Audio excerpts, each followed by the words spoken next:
That's good. Welcome, everybody. This is a very exciting day. It's a very exciting day for endocrinologists. And Dr. Mot Segundum just reminded me that a year ago was our last in-live grand rounds at the Towery Lectures. So here we are again a year later in a lot better place. And I'm going to tell you a little bit about Dr. Towery. He was born in 1915, and so he was right at the right age to be part of dramatic advances in medicine during and after World War II. He loved the clinical aspect of his profession the most, and he was very, very well known for his bedside teaching. So he was at his best when he was either fighting or teaching, and he served as an army doctor during the invasion of Italy. And he would be at rounds in the teaching hospitals with students at his side always.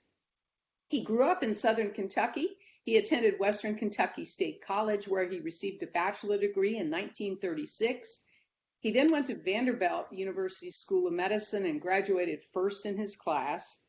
He interned at Vanderbilt and spent a year as resident in pathology at the Mallory Institute in Boston.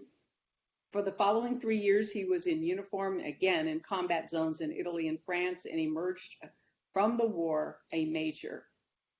He returned to Vanderbilt a Markle Scholar and was the first chief of a newly established endocrinology division. In July 1956, he became professor and chairman of the Department of Medicine at the University of Louisville, where he served as chairman all the way until 1970. He continued during his chairmanship to teach and particularly was interested in thyroid and adrenal diseases. He was also very skilled at home. He was a cabinet maker. He had 3 children. In 1970, he was asked to be released from the chairman's position and just focus on endocrinology. Shortly thereafter, unfortunately, he suffered from encephalitis and never fully recovered. He died June 8, 1981, survived by his wife and their 3 children. His memorial fund was established by his friends and colleagues shortly thereafter. We believe that Dr. Towery would have been very pleased and happy that his friends chose to honor him by this annual lectureship, and especially pleased that his friend of many year, Dr. Grant Lytle, was chosen to be the first lecturer. So with that, I'm going to let Dr. Mot Segundum introduce our speaker, Dr. Eckel, today. Thank you, Dr. Kruger. We are very pleased to have Dr. Eckel join the long list of distinguished scholars who have presented the Towery Lecture. Dr. Eckel is Professor of Medicine Emeritus in the Division of Endocrinology, Metabolism, and Diabetes at the University of Colorado, and Endo Chair in Atherosclerosis in the Department of Medicine at University of Colorado. He graduated from University of Cincinnati College of Medicine as a distinguished alumnus, did his residency at the University of Wisconsin, and fellowship in Metabolism and Endocrinology at the University of Washington School of Medicine. Since 1979, he has been at the University of Colorado, where he has been outstanding clinician, educator, and researcher. Over the last 40 years, he has been funded by the NIH, the JDRF, and other agencies. His translational research has incorporated data from populations, human subjects, and Clinical Translational Research Center, genetically modified mice, and tissue culture to pursue mechanistic and relationship between metabolic disorders and cardiovascular disease. He has over 300 published articles, numerous awards. He has been the past president of the American Heart Association, the American Diabetes Association, and the Obesity Society, and also the Society for Patient-Oriented Research. With the growing recognition of the interaction of diabetes, obesity, dyslipidemia, NAFLD, aging, and other disorders in development of cardiovascular disease, he has played a key role in bringing these things to the forefront. And he'll be talking today about a very important topic of cardiometabolic medicine and how we should approach this as a coordinated effort. Thank you, Dr. Eckel, for coming, and I'll have you speak. All right, Sri, thanks for a very generous introduction. I wish I could be there with you in person. I grew up in Cincinnati, so not too far from where you're at, and I'm a Rivertown guy, so I kind of miss that area of the country, but living in Colorado is a tough place to abandon thinking about living elsewhere again. So I'm going to comment just a bit on Dr. Towery here for a moment. It's interesting when I read his bio that ultimately he was born about the time my father and mother were born. My dad was in World War II in North Africa. He was in Italy. And ultimately his time at Vanderbilt, many colleagues there, and continued to interact with people from Vanderbilt. But moreover, I mean, he went to Boston and he actually was at the Thorndike for a while, which was a center for thyroid pathophysiology and clinical medicine. And ultimately there, Robert Williams, who has a textbook of endocrinology, which I was privileged to be part of his life for a while when I was a first-year fellow. Actually, through my 3 years of fellowship at the University of Washington, Robert Williams was still alive and ultimately had an impact on me in many, many ways. A lot of wisdom in that man and a lot of outstanding accomplishments that he has. So Dr. Towery, I relate to. I feel honored to give his lecture here today. And looking at previous recipients, many of those people are people I know quite well and colleagues in the space of endocrinology and metabolism. All right, let's go ahead. The title of my lecture today is It's Time for a New Internal Medicine Subspecialty. And I'm going to build the case for that and hopefully convince you that many of you younger people 20 years from now can be cardiometabolic medicine specialists rather than an endocrinologist or a cardiologist. Sri, forgive me about that comment. So just quickly up front, the disclosures are listed. They're all of them. None of these really have any impact. The only company there that relates at all to what I'm going to say is Novo Nordisk, and I'm not promoting their product. It's simply clinical trials that they've been part of. So Mike Blaha is ultimately a colleague of mine who's been promoting this subspecialty. Bit of history there. When I was at a meeting at the American College of Cardiology about 2 years ago now, Mike and I touched base, and here I am, an endocrinologist cross-dressing as a cardiologist, a preventive cardiologist. And Mike really is a preventive cardiologist who really thinks a lot about diabetes and endocrine diseases. So we teamed up then to try to create, some mental momentum about the idea of the need for the cross-section of metabolic diseases with cardiology to think about ultimately the development of training programs. And on my right is a current cardiology fellow at Johns Hopkins, Kunal Jha. And Kunal was helpful in making some of the very sophisticated slides I'm going to be showing you that Mike and I have shared actually around the world on this very important topic. All right, so what's our goals here today? It's to overview the science and medicine that relate to cardiometabolic medicine, describe related gaps in the current training programs, and outline steps and components to the development of the cardiometabolic subspecialty training programs we have in mind for the future. Let's begin with just some data. Obesity, metabolic syndrome, type 2 diabetes are prevalent conditions now. Obesity, nearly 100 million of the U.S. population are obese. That's 40% of the population. Actually, it's above 40% now. The data I'm sharing with you there go through 2016. A really uncomfortable setting for the future is that children and adolescents, about 19 to 20% now of the U.S. population, children in that age range are considered obese. The metabolic syndromes, a third of the U.S. population, and type 2 diabetes is 11%, but we know there's another 2% that are undiagnosed. Prediabetes is 85 million people, or again, a third of Americans have prediabetes by current definitions. And a third of children with new onset diabetes now have type 2, not type 1. So we're looking at a real dilemma here in terms of the present prevalence of these metabolic disorders in the future to follow is not bright. And in addition, I think we can't ignore, particularly in the time in which we live, all the diversity related to populations that are at increased risk, including American Indians and Alaska Natives, Hispanic and Latino Americans, and non-Hispanic blacks, with about twice the prevalence, if not more, of obesity and type 2 diabetes. But now when we turn to diabetes and we're looking at adults above the age of 20 and data up to 2016, this is an amazing slide. You know, you've all seen these maps, I believe, over time of obesity and type 2, but this is by counties around the United States. And there are some counties on the far right that have 33% prevalence of diabetes. And then we have ones that are 1.5%. This is 2004, but the lowest prevalence now is 12.2. So we're looking at just an incredible, impact of how obesity and metabolic syndrome and risk factors that predict type 2 diabetes have played out over a very short time period of 12 years.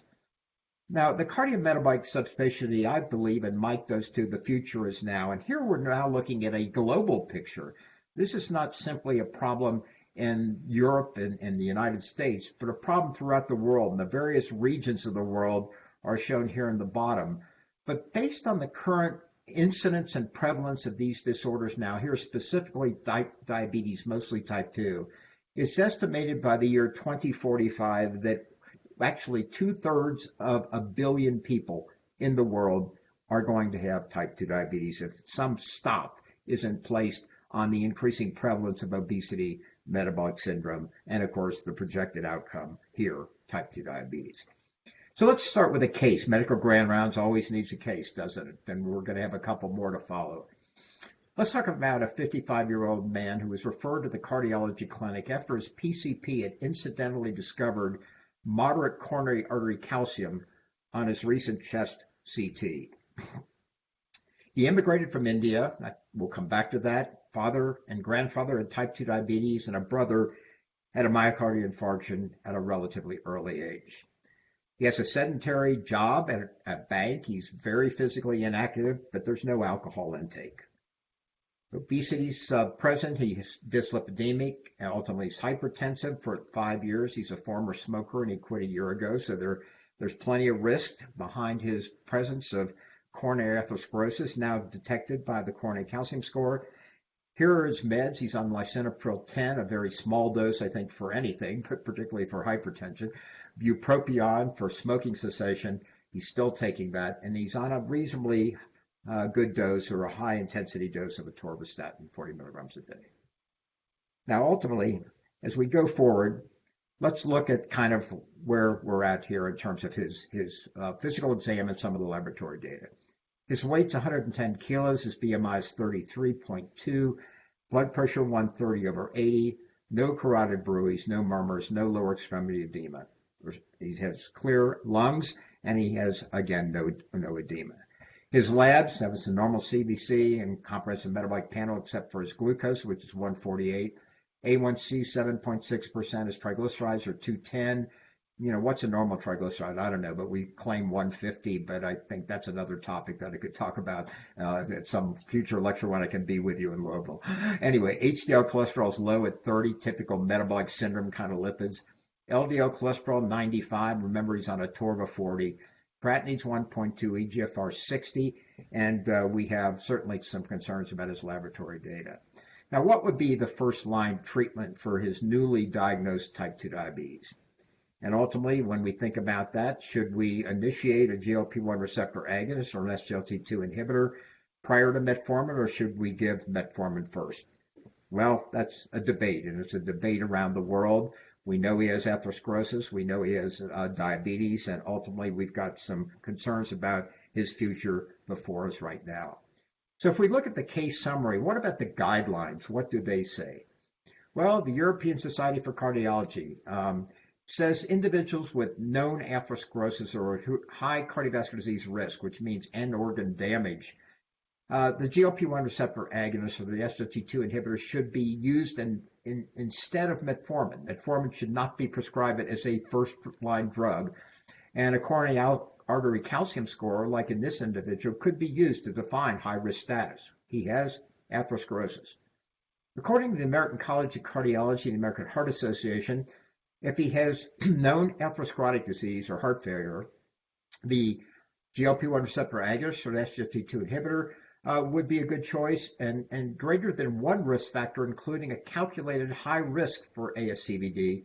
Ultimately, that would be considered also a candidate for either the GLP-1 receptor agonist or the SGLT2 inhibitor.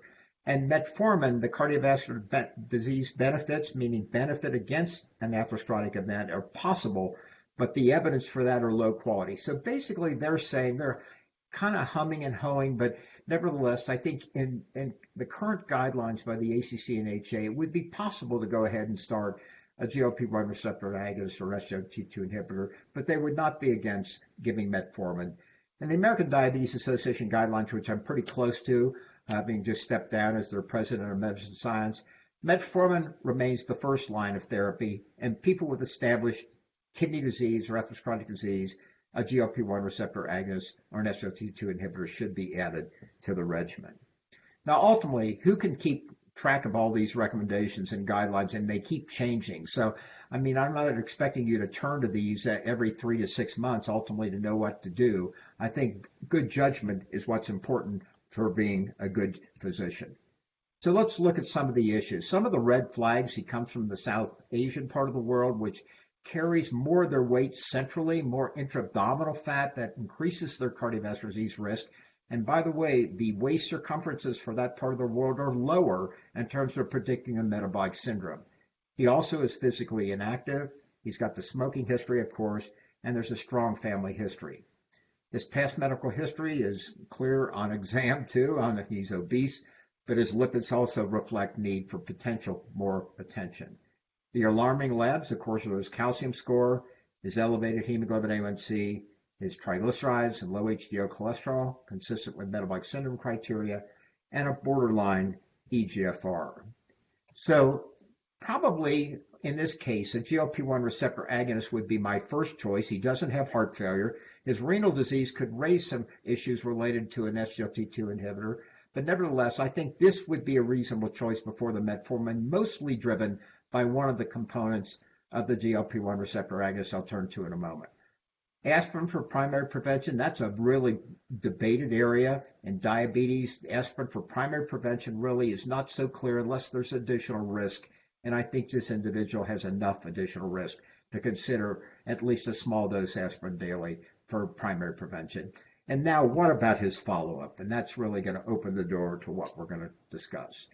Now, before we go there, in 2008, the FDA put out criteria for the evaluation of new drugs to treat diabetes based on cardiovascular risk versus benefit.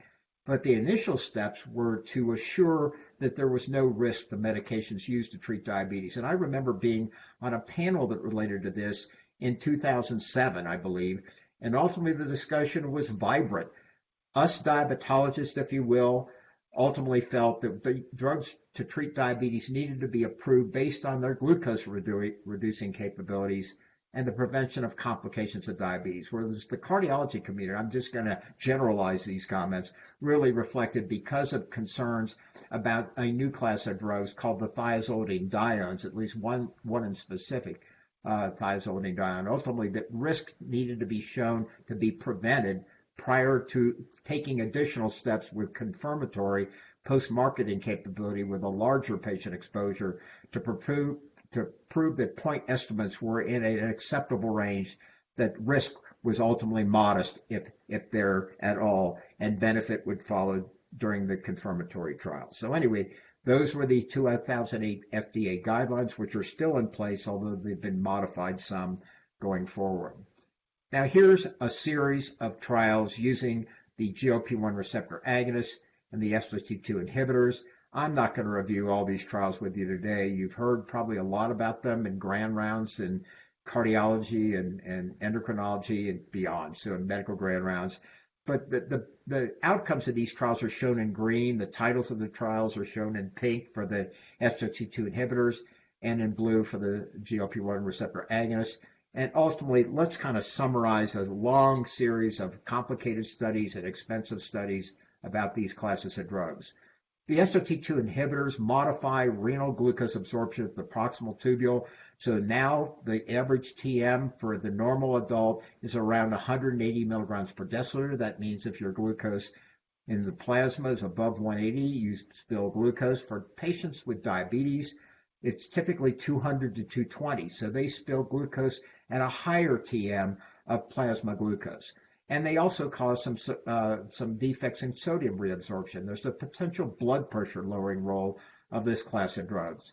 Whereas the GLP-1 receptor agonists, I think the important difference between the two is these have a greater impact on body weight. So I think the choice in patient AB was ultimately to go to a GLP-1 receptor agonist because of their metabolic modifications of reducing glucagon increasing insulin secretion, but also modifying the GI tract and also reducing appetite to follow. So weight loss is certainly more likely to occur with the GLP-1 receptor agonists than the SGLT2 inhibitors. In this diagram by Wilcox et al. Show kind of how these drugs interrelate and potentially their cardiovascular benefit to follow. Mostly on the left, we're looking at impacts on the kidney and how that modifies the natural history of kidney disease, mostly through a hemodynamic effect.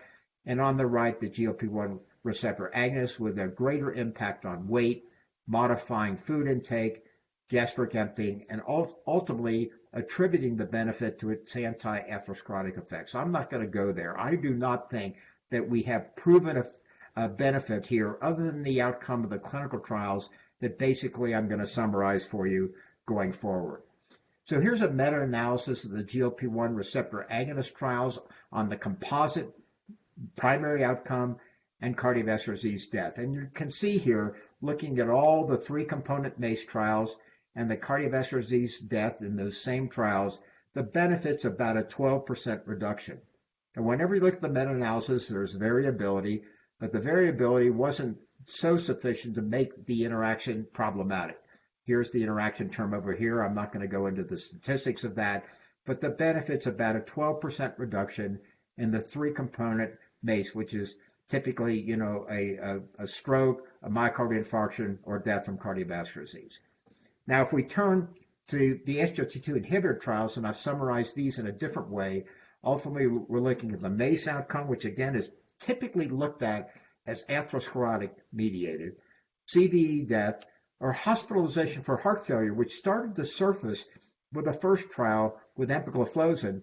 We're now seeing a pretty clear and substantial benefit on hospitalization for heart failure, where CVD death only EMPA-REG, driven by this outcome, and MACE actually, and in Canvas program with canagliflozin, showed a benefit. But the benefit to the right here with hospitalization for heart failure is far superior to the benefit or lack thereof in CVD death or major atherosclerotic cardiovascular disease events. Now, when we look at the hospitalization for congestive heart failure, now we're seeing a major effect in terms of the meta-analysis of the trials that we've just alluded to, of a 32% reduction in this hospitalization.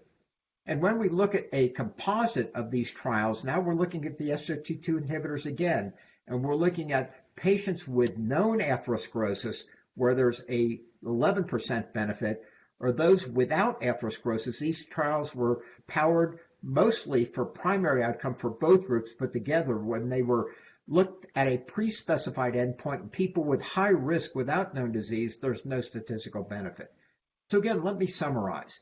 The GLP-1 receptor agonist trials appear to be beneficial mostly through what we call atherosclerotic cardiovascular disease events, whereas the SGLT2 inhibitors have been shown to be successful mostly in their modification of new incidence heart failure and hospitalization for heart failure, and that benefit's mostly occurring in people without known atherosclerotic cardiovascular disease events.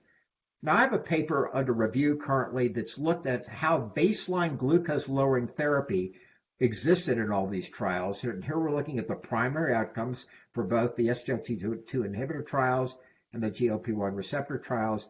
Here's the primary outcome. Here's the percent of patients on metformin, most of them on metformin. Insulin to a variable extent, but a bit less than metformin. Sulfonylurea is about like insulin, a little bit less. DPP-4 inhibitors, of course, would not be part of the GLP-1 receptor agonist trials, although they were in Eckel, but typically low prevalence here, and other medications, mostly thiazolidinediones in Elixir. Now, ultimately, if we look at this, based on the study design, additional lowering glucose lowering medications occurred more often in the placebo group. And you might understand that if the placebo is ultimately not impacting glucose metabolism, such as the SGLT2 inhibitor or the GLP-1 receptor agonist, we would expect that the placebo group would have a greater drop-in of additional glucose-lowering medications. And this slide here does not show drop-ins. It simply shows prevalence at baseline of these medications. But here's the important take-home message. From all of these trials, the mean reduction in A1Cs varied from very modest at minus 0.27 up to a max of minus 1.3% and sustained 6. And by the way, this was semaglutide. And if we're thinking of all the agents used in these trials, the weight loss benefit of semaglutide was the greatest. So I think that's why we're seeing a greater percent A1C reduction here, more modest in these other trials. And remember, these drugs are prescribed for glucose lowering and the treatment of diabetes, initially not for atherosclerotic or heart failure related outcomes. And the effect on reduced glycemia, here's the take-home message. In all of these trials, evaluated but not statistically significant, and NA means I could find no published data of peer review analysis of data that related to the effect on reducing glycemia and the benefit, which makes me think and speculate there's no benefit. So the value of these drugs as approved by the FDA for diabetes does not seem to relate to the cardiovascular disease outcomes. And ultimately, I should mention just in brief that ultimately there have been two trials, Credence using canagliflozin and ultimately DAPA-CKD using dapagliflozin that have shown a modification of the natural history of renal disease in patients with diabetes, and ultimately now data increasingly surfacing and published in patients without diabetes, also the benefit on renal function. Now, ultimately, as we think of the cardiorenal benefits, we're thinking over here of renal protection.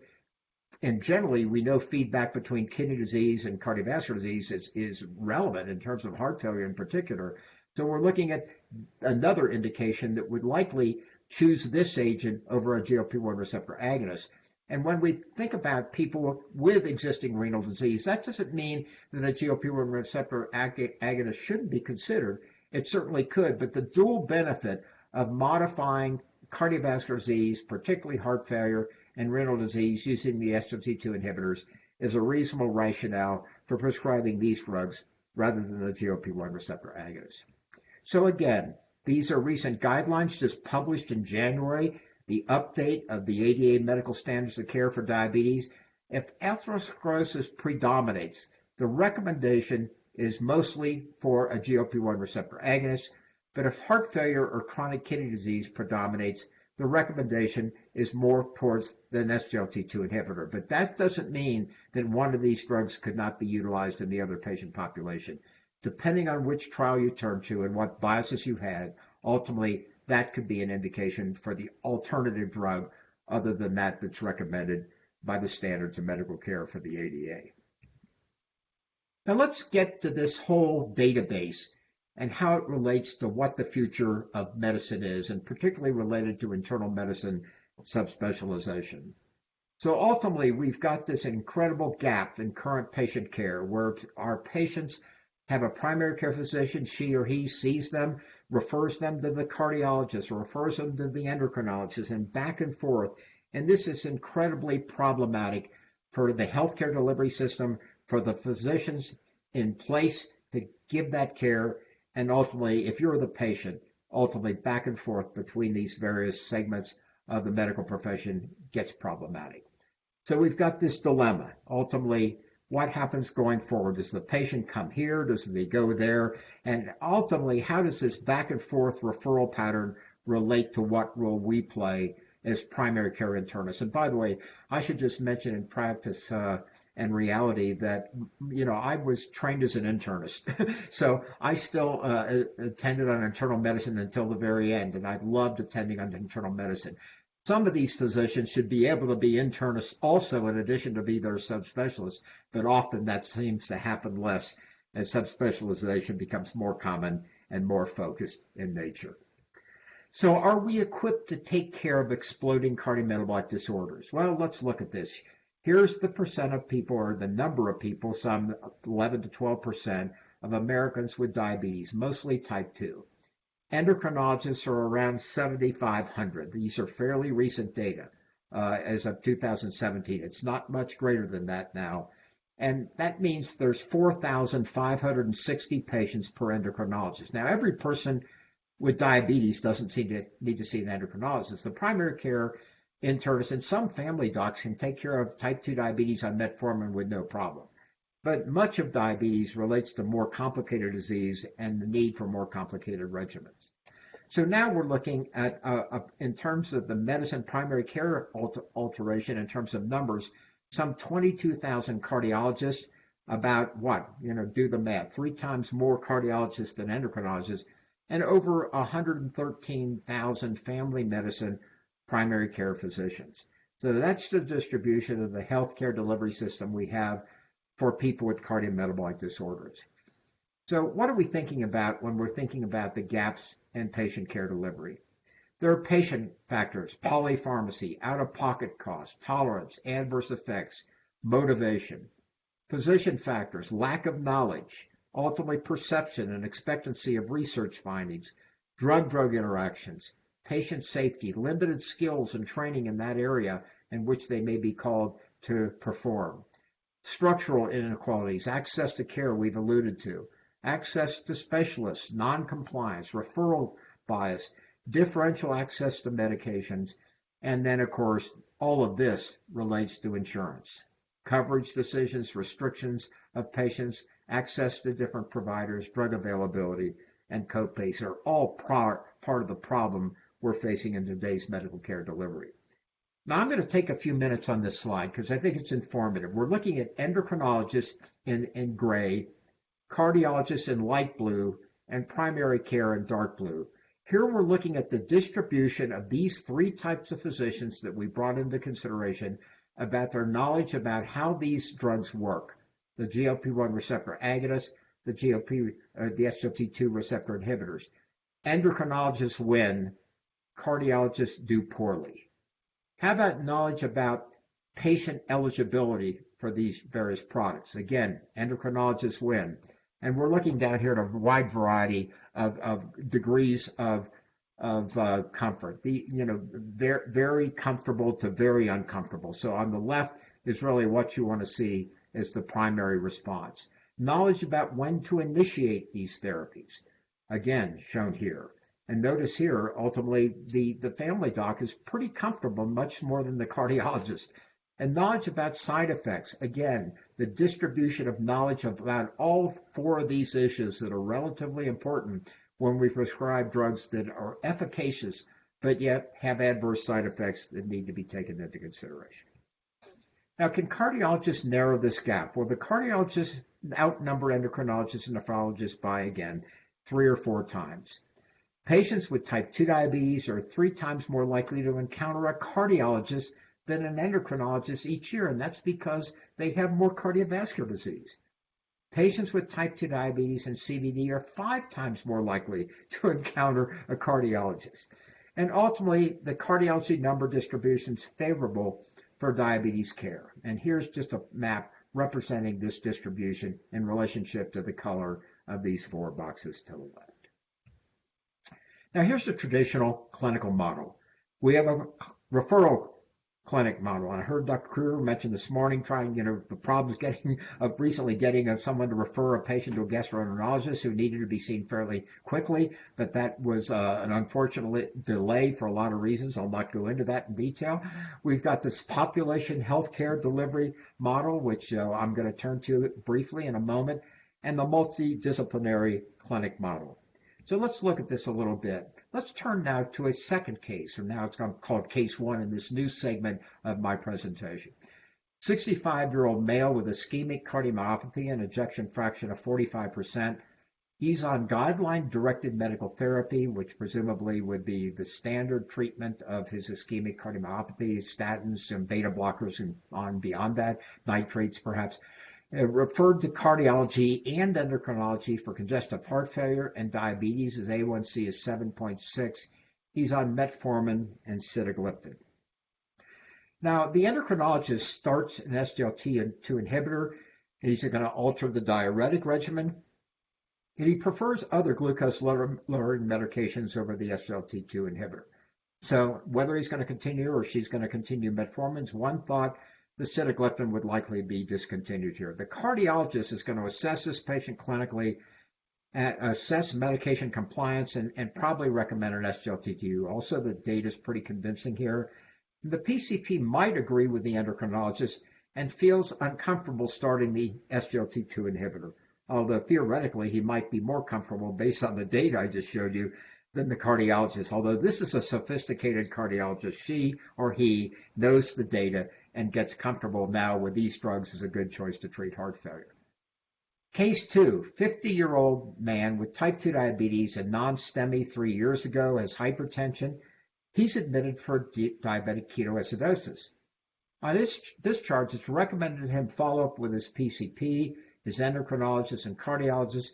And despite metformin and sitagliptin plus insulin 730 regimen, his A1C is 8.4. Now, the inpatient referral model, ultimately the cardiologist checks his blood pressure and lipids and agrees with the endocrinology referral.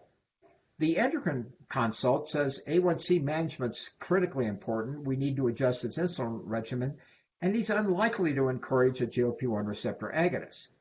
And the PCP further adjusts the insulin dose. So ultimately, these are the referrals that ultimately have occurred at the time of discharge, and the pattern of additional and ongoing management in the outpatient setting. So here we've got kind of diabetes is really alarming in terms of this metric here, and the various approaches to dealing with that by the 3 types of physicians that are involved. Now here's the referral clinic model, most common care model used by several physicians. The advantages is this model doesn't require any changes to the current healthcare system, and the challenges are the lack of clarity of the respective roles that leads to this clinical inertia. It impedes optimal care for the patient, less flexibility and risk for polypharmacy. Inherently, it's an inefficient process. Limited resources, delay in patient care as patients are forced to see multiple providers at different places and times, geographic areas that may be separated where a specialist may or may not be present, and difficulties in effective communication between providers. Now, I think the electronic healthcare record is a step in the right direction here, but this can also be inefficient and inconvenient. And I don't know about you, when I'm in clinic sometimes, I don't have time to look at 3 or 4 different physicians' records most recently. I'm so busy to taking care of the patient right then. That's my problem, I know. And it shouldn't be yours, but it is. So let's turn now to the population healthcare delivery model. Here, in fact, is an algorithm-based protocol in the EMR that's identified several patients who have suboptimal achievement of a target. And that's going to lead to new referrals and notifications to start new medications. And I think this is promising for the treatment of hypertension and lipid disorders, et cetera. And it has some advantages. It's generalizable, it's scalable, it has an ability to identify specific patient groups, overcome therapeutic inertia, which is really a big deal for the ADA right now. It mitigates delays in medication titration, and can use non-medical professionals, which we rely on increasingly commonly today, to carry out these prescribing habits. Now here's the challenge. The model could work well within an integrated healthcare model, but very few of these really exist. Some do, but most don't. It's very difficult and nuanced to manage patients with diabetes and atherosclerosis. So in a sense, yes, there's a step in an algorithm-driven manner to get these people treated, but how adequately are they managed? It needs to be goal set, and who's going to drive that bus? The startup cost and training of non-medical staff can be time sensitive and certainly is cost to the hospital system and the healthcare practice. And the physician responsibility remains somewhat unclear, and communication still between the various subspecialists and primary care physician can be difficult. And here's should be case 3, not case 4. This is a 60-year-old male never seen by a doctor, presents to a hospital with a STEMI. It's also found to have hypertension, type 2 diabetes, and stage 3 chronic kidney disease. And due to multiple comorbidities, he's sent to established care with a multidisciplinary clinic at the University Hospital. Now, this multidisciplinary clinic is a step in the right direction where there's a cardiologist and an endocrinologist and not a primary care physician. But the cardiologist, his attention is going to be directed to mostly the recent ACS and hypertension. The referral is to an outside cardiac rehab center. There's likely no referral to a nutritionist, a gastric bypass evaluation for someone with severe obesity, or to a nephrologist. The endocrinologist is going to start oral hypoglycemics unlikely going to consider a GLP-1 receptor SGLT2 inhibitor, which I think may be a misstatement here. And the nephrologist may titrate his antihypertensive medication. So there's the multidisciplinary clinic model. And here, multiple specialists present in a single location. It's an advantage, and it saves time for the patient and the provider and provides increasing opportunity to decrease clinical inertia. The challenges are high startup costs for this model, limited availability, and less generalizable, and it's difficult to establish such a clinic to address two big pandemics of how diabetes and cardiovascular disease interrelate.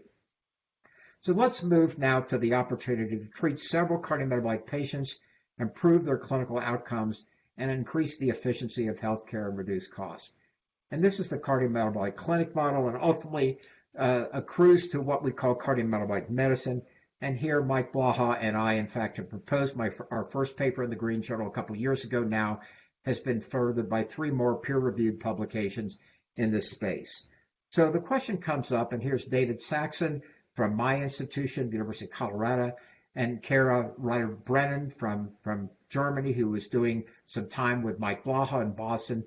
We published an update on this in the JCM here last year, and this is cardiometabolic medicine, but what is cardiometabolic medicine as I've led to in describing? Well, it's an overview of knowledge, skills, and rotations of cardiometabolic medicine during residency and specialist training that relate to advanced glucose management, the understanding of basal bolus insulin, insulin infusion pumps, CGM, and on down the line that relate to an extensive and in-depth knowledge of these various aspects of endocrinology. And in cardiology, advanced cardiac imaging, ECG interpretation, calcium scoring, so imaging, training and assessment and ability to bill for that, echocardiography, hypertension, etc. And then getting kidney people and the hepatologists involved will also be part of this training program. And also additional training in epidemiology, biostatistics, leadership training, psychology, and behavioral science. All this would be incorporated into such a training program, as most recently published in the Journal of Cardiovascular, Endocrinology, and Metabolism. Now, what doesn't this have? It doesn't have coronary intervention in cardiology. It doesn't have electrophysiology. There's no advanced heart failure or transplantation training in this training program. In endocrinology, no thyroid needle biopsies, no metabolic bone disease training, no reproductive endocrinology, no hypothalamic pituitary disorder training and assessment. So endocrinology is not what it used to be. Cardiology is not what it used to be. This is a comprehensive training program in metabolic diseases and how they overlap into endocrinology and metabolism. I'm not going to go through this paradigm of how these people are going to be trained, but it's rotations in multiple clinics, inpatient rotations, and training in imaging and other technology, including cardiac rehabilitation, and ultimately look at research on the bottom. We're going to drive people by curiosity to get into this space, not only to become clinically trained, but also to have a research curiosity that drives this bus forward. And my model here, looking back, is it took gerontology 10 to 15 years to be board certified in geriatric medicine. And these training programs blossomed from basically endocrinologists who developed training programs in geriatric medicine and gerontology during their period as an endocrinologist in academic training centers. I think the same thing could occur in this particular segment of additional planned training that necessitates the time that we're dealing with right now. And this cardiometabolic medicine clinic is much more complicated.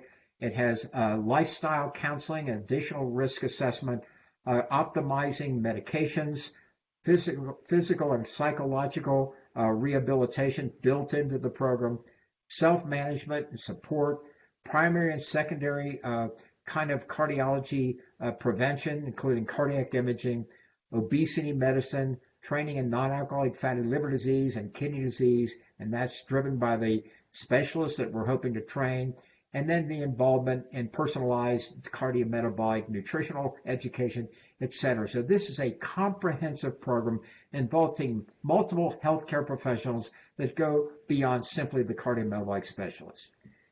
And ultimately, there's Mike again. And the idea here is a stepwise approach to this. Everybody can't do this, and right now there are no training programs set up that are 3-year training programs after a 3-year training program in internal medicine to go into such a subspecialty, but that's clearly a goal for the future. So this could start with a certificate program. I opine that we don't need more certificate programs. We have the National Lipid Association. We have the Obesity Society, Obesity Medicine Certificate Program. The 1-year fellowship may be more realistic, but this is what we need in terms of advanced and in-depth training to meet the needs of an increasing population, not only in the U.S., but around the world.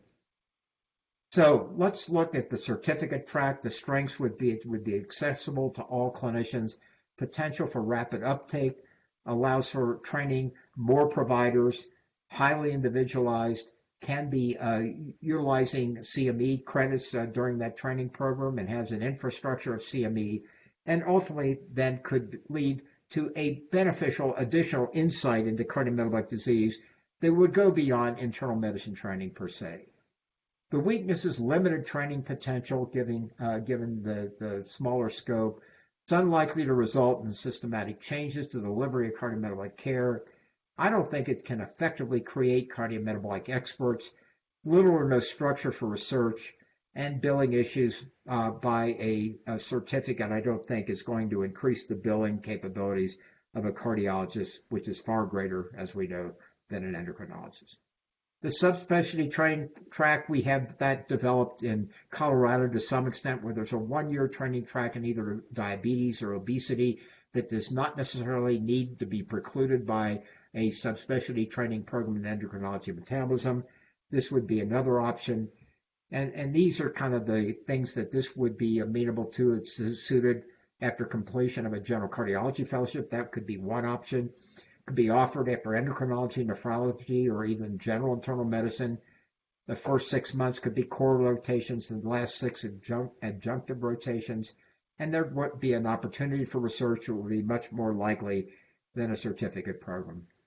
But ultimately, the 1-year program would ultimately begin here as shown and go through the various clinics and rotations with ultimately enough education during the second half of the program to be sufficiently trained to, I think, go beyond, again, this certificate program in terms of the delivery of cardiometabolic care.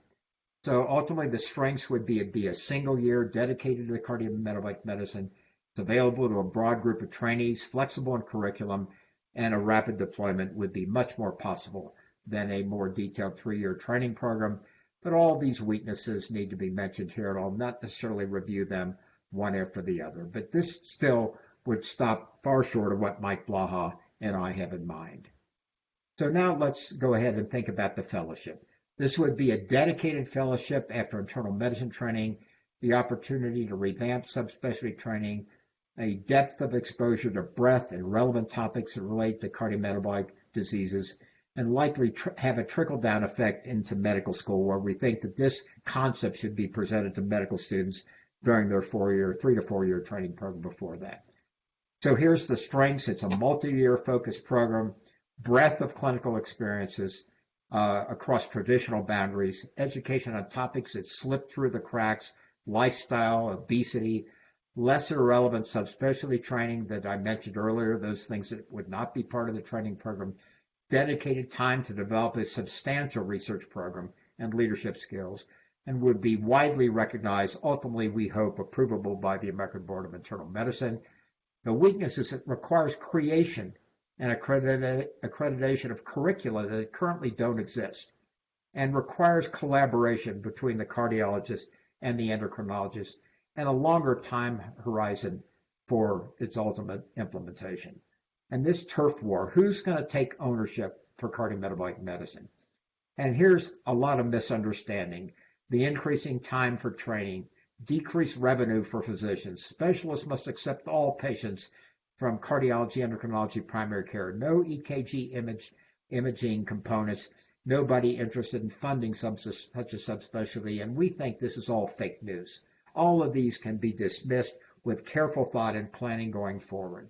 Now, an example of this has existed for the last couple of years with a joint venture called No Diabetes by Heart, which I've had the privilege of playing a major role in for the American Heart Association, American Diabetes Association. Sponsors are shown here. And this has been a groundbreaking collaborative initiative to reduce cardiovascular disease, death, heart attacks, and strokes in people living with type 2 diabetes. And I should say type 1 too, but it's really focused on type 2. And it's to raise awareness and positively empower people living with diabetes to reduce the risk for a heart attack or stroke or death from cardiovascular disease. And it's to support healthcare providers in this goal that's set before us at No Diabetes by Heart. So cardiometabolic medicine, new opportunities in terms of patients, the healthcare system, physicians themselves, ultimately a bond that will tie all of these areas together to improve healthcare delivery and ultimately, I think, reduce costs to follow.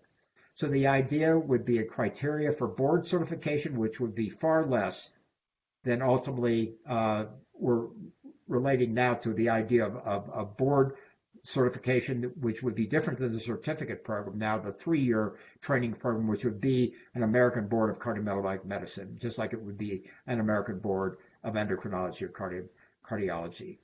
So ultimately, let's look at the clinical model. It's going to be a hybrid. It's a harmonious unification of these various areas. The emphasis is on multiple interrelated conditions, and it would decrease referral and increase patient-related outcomes.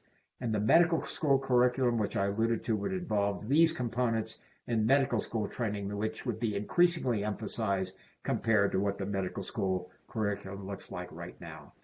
So let me conclude. I've captured a lot of ideas and material into a various series of options to make sure that cardiometabolic medicine at least is gathering increasing attention by every aspect of internal medicine, including our specialists in cardiology and endocrinology. I think it's the dire need and dire time to treat metabolic diseases as an epidemic while providing cost-effective, high-quality health care. And that's really one of the most important health challenges of the 21st century once we get the coronavirus pandemic behind us. Introducing cardiometabolic medicine as a separate specialty with a comprehensive training program that begins in medical school and extends until after specialization is the most effective method, I think, to tackle this enormous task. Thirdly, prevention, treatment, and management of risk factors of cardiometabolic disease are best achieved by a less siloed approach with cardiometabolic specialists working collaboratively with other specialists in interdisciplinary teams. And finally, we are currently developing training programs and comprehensive care models for cardiometabolic disease. So what we'd like to see would be an ultimate big step forward by Big Pharma to think about funding these kinds of training programs using a request for applications to look at the most meritorious sites in academic medicine where, in fact, these training programs could be established, ultimately prove quality outcomes, and ultimately impact the American Board of Internal Medicine to approve a new subspecialty that we're calling cardiometabolic medicine. So I'm going to thank you for your attention, being part of Grand Rounds today. I'm hopeful that I've at least granted at least some appetite for you to think differentially in the future in terms of where cardiometabolic medicine may reside. I'm happy to answer any questions you might have. Thank you again.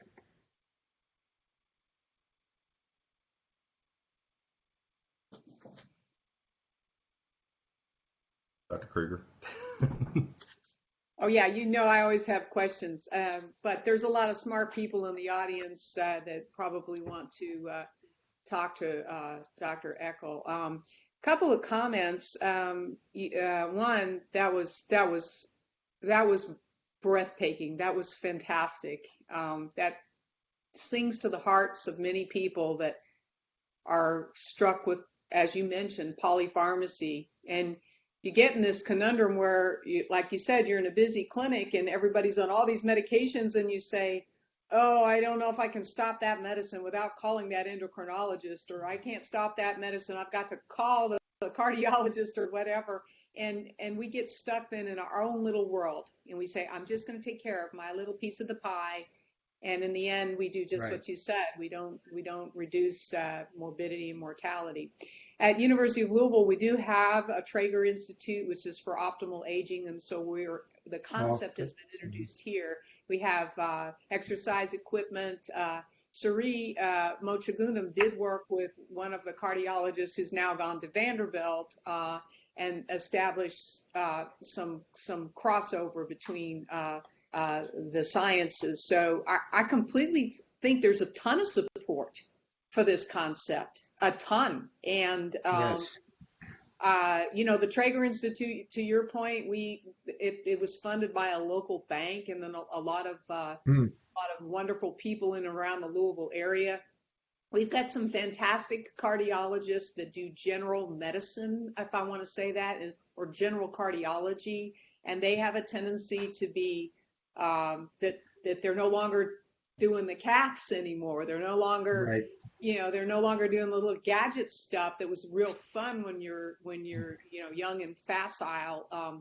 But it's not as rewarding in the end if you can't affect a change. So with that, if I've got some cardiologists that are listening in, or we have Aruni Bhatnagar, who's an individual that leads an institute here called the Envirome, and he specifically looks at preventative medicine, green spaces, and does a lot of stuff. So I think there'd be a huge collaborative interest in establishing cardiometabolic medicine. So, Well, those are great comments. Thank you very much. And, my clinic's been in cardiology. We discussed that a bit up front. And in cardiology, the cardiology fellows would rotate for maybe one time in my clinic, because most of my emphasis in the cardiology clinic was in endocrine and metabolism. It was not endocrine so much, but in metabolism. So they got one shot at a preventive cardiology clinic, which was different than their kind of primary care cardiology clinic. And I would say only 1 out of 10 cardiology fellows were really interested in prevention. I mean, they were interested in it, but the idea that their career path would be something other than advanced heart failure, electrophysiology, or intervention, they just weren't in that space. But I think as they experience at least one good day in that clinic, ultimately where cardiologists were around too, they realized that this may be something they should begin thinking more about. So thank you for your comment. Well, we have had with, Dr. DeFilippis, Andrew, we had the cardiovascular and diabetes prevention clinic. And we did have the preventive cardiology rotation. The fellows came to my clinic also. Okay. And we have also been partnering with the Traeger Institute. We moved our diabetes prevention program there because they have more space, and there is a kitchen that we can use to teach people about cooking and things like that. And they also are interested in developing kind of a center of excellence for diabetes care in older adults. So we are partnering with them on that. In some ways, every diabetes clinic is a cardiometabolic clinic, because that's what we are treating. I mean, we have moved from the retinopathy and neuropathy, and those are still our glycemic goals are all towards that, although it's not 100% related to glucose, but that's what it is. But the main prevention that we are doing in diabetes clinics is cardiovascular disease. The main problems we have is infrastructure, getting support for things like diabetes education, diet counseling, those kinds of things. But Sari, I think what we're thinking about is something that would, not create a preventive cardiologist out of an endocrinologist, or not create a endocrinologist or a metabolic physician out of a cardiologist. We're thinking about an advanced, comprehensive, in-depth training program, where in fact this new physician, he or she could read ECGs and bill for them. They could read echocardiographs and bill for that. They could ultimately use hybrid closed loop systems, know how to manage insulin infusion pumps and assess continuous glucose monitoring and make changes in insulin regimens. I mean, then they could diagnose early onset heart failure. They could deal with HFpEF. What's HFpEF? Anyway, it's a syndrome. I don't know what to do with it. I don't think anybody knows what to do. So anyway, what I'm thinking about, something goes beyond what people are trying to do to some extent now. So this may ultimately prove to be just a pipe dream, never to be seen in reality. But I can tell you there's lots of interest, not only in the U.S., places like Mikhail Kasibarov in Kansas City, it's the St. Luke's Hospital System, Sergio Fazio in Portland, the Hopkins program under Roger Blumenthal's leadership, that's where Mike Blaha is. At Colorado, we've had a tremendous interest. And I know Ralph DeFranzo and San Antonio. I mean, there's a lot going on here, but also it's going on in Europe. It's going on in India. It's going on in the Middle East. But I think everybody wants to do something about this. But the question is a certificate going to answer this problem? And I don't think so. We need advanced training in this specialty. So I'm tooting my own horn. Forgive me for that, but that's really what my talk title was today. And I think this is what we very much need. I'm Mona Huff, and I am from the Traeger Institute, and not nearly as educated as all of you folks are. I'm a community health education worker is what I am. And I agree with you, what I did understand of this presentation. However, I think that we also need to be looking at education and prevention more on a community level with some simple solutions. Because I think that if we could get our population to understand the importance of taking care of themselves and sharing how simple good nutrition, good movement, taking care of our stress, and even though the genetics may be there, they don't have to be who we are if we start taking care of ourselves early. Wow. So one of the things that we are doing at Traeger Institute is we have aligned with the Microclinics International program, and I don't know how familiar you are with that, but it only came to the United States about 8 years ago, and it started in the Appalachian area, and we now have licensing at UofL, and it's my charge to get it out across Kentucky and hopefully beyond. And it's a very simple health program for education. And right now we're doing a 10-week virtual because of COVID. Prior to that, it was a 16-week face-to-face. I've been doing it now for 6 years. I was the only one that was trained for many years, although I do have quite a few people trained now. But I can tell you story after story how we have virtually reversed diabetes and how other people have become so healthy because they believed and they had the social support, which we often call the secret sauce to this program, because we get people to join as a team. They bring their supporters with them. And I've done 3 generations in classes. And wow, do we see good things, because then we are teaching those 12, 14, 16-year-old, because great grandma and grandma and on we go had these diseases. It does not have to be your story.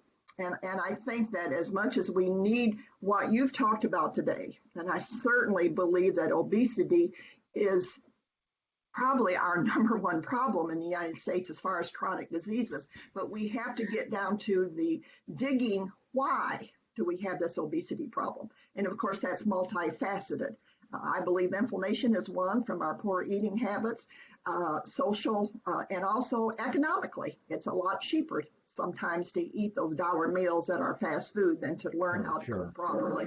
And so, I try to train them how to take beans and simple things that don't cost so much. And of course, we at Traeger Institute, we like to teach plant-based as much as possible.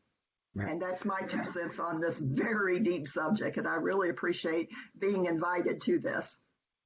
Well, I'm glad you took part of the program today. That's why I mentioned the No Diabetes by Heart program, because that program reaches out now to the community and ultimately has had tremendous impact, I think, on educating and making changes in the community. Clearly, right now, the program I described would be more focused, but ultimately, once that's developed, I think the outreach would have to be there. Yes. Yeah, I'm currently working with some of our medical residents.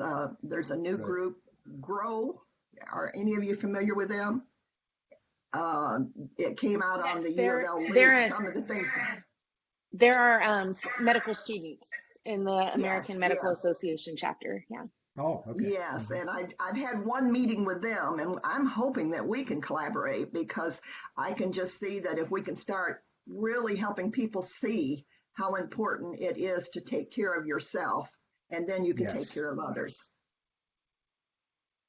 Thank you. I'd love to talk all day long. The hour is getting a little bit late, but Dr. Eckel, you can see there's a lot of passion for what you have started as a pioneer, you and your colleagues. And I do not think it's going to be a pipe dream. I think we're all going to be successful in this venture.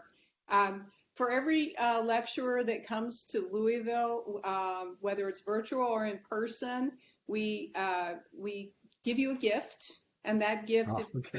if you care to know, will be mailed to you by Jason Puckett, and it is a Louisville Slugger bat, and it will be engraved with your name. There you can see Jason's holding it up. It will be Good engraved job, with your Jason. name. We hope you have fun with that bat, and thank you for all that you do and for your passion, and thanks for this very, very wonderful presentation. Well, I appreciate that very much, and the bat will mean a lot to me. I grew up in Cincinnati, and I'm still a Reds fan. So,